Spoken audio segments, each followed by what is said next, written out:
पिछले दिनों मेरे पास एक प्रश्न आया, बहुत सारे स्टूडेंट्स ने पूछा कि सर क्या हम नौकरी करते हुए सिविल सेवा परीक्षा की तैयारी कर सकते हैं, या घर की कोई दुकान है उस पे अपने पिताजी या बड़े भाई का हाथ बटाते हुए भी सिविल सेवा की तैयारी कर सकते हैं, या ग्रामीण इलाके में रहते हैं, पिताजी किसान हैं तो उनकी मदद कर सकते हुए तैयारी संभव है। कहने का मतलब सार है इन सारी बातों का कि क्या वही लोग सिविल सेवा परीक्षा में पास होते हैं जो केवल और केवल परीक्षा की तैयारी करते हैं, सब कुछ छोड़ के बस उनका एक सूत्रीय फॉर्मूला ही होता है सिविल सेवा की तैयारी। क्या वही लोग पास होते हैं? क्या ऐसे लोग सिविल सेवा परीक्षा पास नहीं कर सकते, उसकी तैयारी नहीं कर सकते, जो कुछ अपनी पारिवारिक सामाजिक जिम्मेदारियों में बंधे हैं, अपने ऑफिशियल काम में बंधे हैं, उनको पूरा कर रहे हैं, और फिर जो समय मिल रहा है तो क्या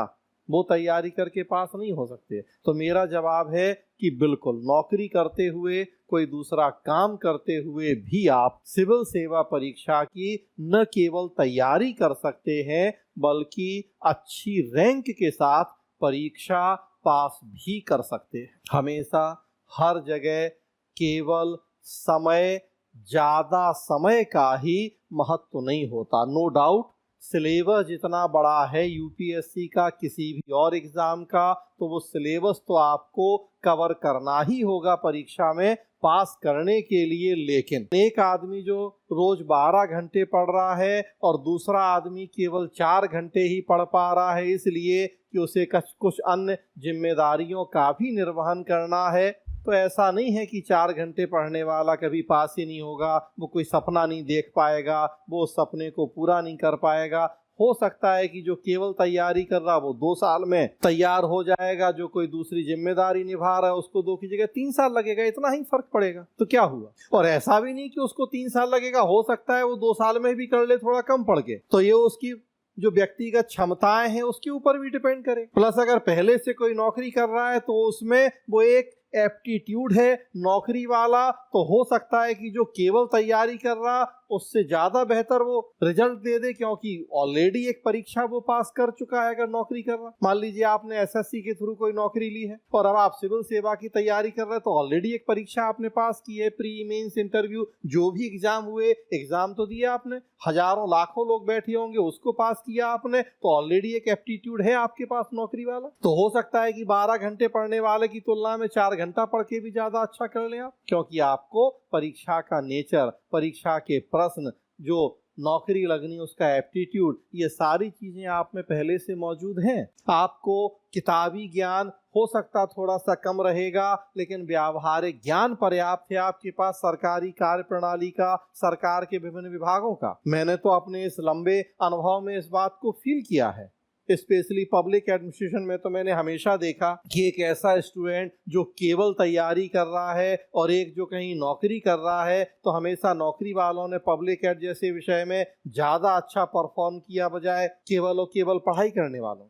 ये पर्टिकुलर विषय का भी नेचर है कि लोग प्रशासन हम पढ़ रहे हैं और ऑलरेडी आप प्रशासन में ही किसी भी काम को कर रहे हैं, तो बहुत सारी व्यावहारिक जानकारियां ऐसी आपके पास हैं जो केवल किताबी ज्ञान से नहीं आती हैं, तो बेहतर करते हैं। आंसर डायनामिक होता है, अप्लाइड होता है, एग्जाम्पल कुछ ऐसे आते हैं जो किताबों में नहीं मिलते। ओवरऑल तैयारी के लिए भी है, जीएस के बहुत सारे सेक्शन हैं, ज्योग्राफी, पॉलिटी, इकोनॉमी, साइंस वगैरह, कि जिनके लिए नो डाउट हमें थ्योरी वाले पार्ट की जरूरत है, उसके लिए किताबी ज्ञान चाहिए, उसके लिए समय चाहिए, लेकिन जो अप्लाइड पार्ट है, जो व्यावहारिक समझ है, वो हम नौकरी करते हुए भी उस 8 घंटे की नौकरी के दौरान भी सीख सकते हैं। दुकान पे बैठ के खेती किसानी करके भी मानसून और बारिश और भौगोलिक स्थितियां, तो किताबी ज्ञान पढ़ के नहीं आएगा। ये खेती करने वाला ज्यादा अच्छे से शायद सीख लेगा। वो बस नजर होनी चाहिए चीजों को देखने की, वो एक एप्टीट्यूड होना चाहिए हमारे पास कि कैसे हमें अपने समय का बेहतर सदुपयोग करना है, और एक साथ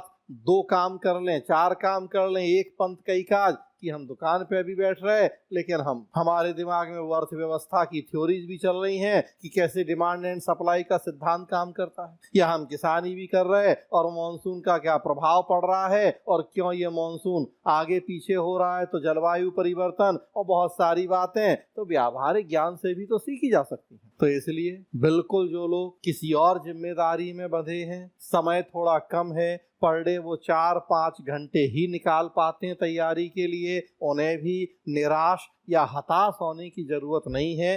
तैयारी कर सकते हैं, बहुत अच्छे से कर सकते हैं और बहुत अच्छी रैंक के साथ परीक्षा पास भी कर सकते हैं। सिविल सेवा में देखिए, हर साल लगभग जो 1000 रिजल्ट आता है, 200-300 लोग कम से कम ऐसे होते हैं जो ऑलरेडी सिलेक्टेड हैं तो उनकी ट्रेनिंग चल रही है। कई लोगों की तो नौकरी भी लग गई है और फिर भी वो समय निकाल के पढ़ रहे थे। कई लोग ऐसे हैं जो किसी दूसरी सेवा में सिलेक्टेड हैं, बीपीएससी पास हो गए, यूपी पीसीएस पास हो गए, अब वो यूपीएससी की तैयारी कर रहे हैं। चलिए, यहाँ तो परीक्षाओं का नेचर एक जैसा है तो उन्हें हेल्प मिलती है। इवन एसएससी, वनडे, कोई और एग्जाम के तहत भी पास होके आपने एक नौकरी ली है, आप भी तैयारी कर सकते हैं। पर डे 4-5 घंटे भी निकल रहा है तो ठीक है, 10-12 घंटे की तुलना में थोड़ा कम है, लेकिन मात्रा के साथ साथ गुणवत्ता भी मैटर करती है। हो सकता है कि आप 4 घंटे में ही उतनी गुणवत्ता परक पढ़ाई कर लें जो दूसरा व्यक्ति 10 घंटे में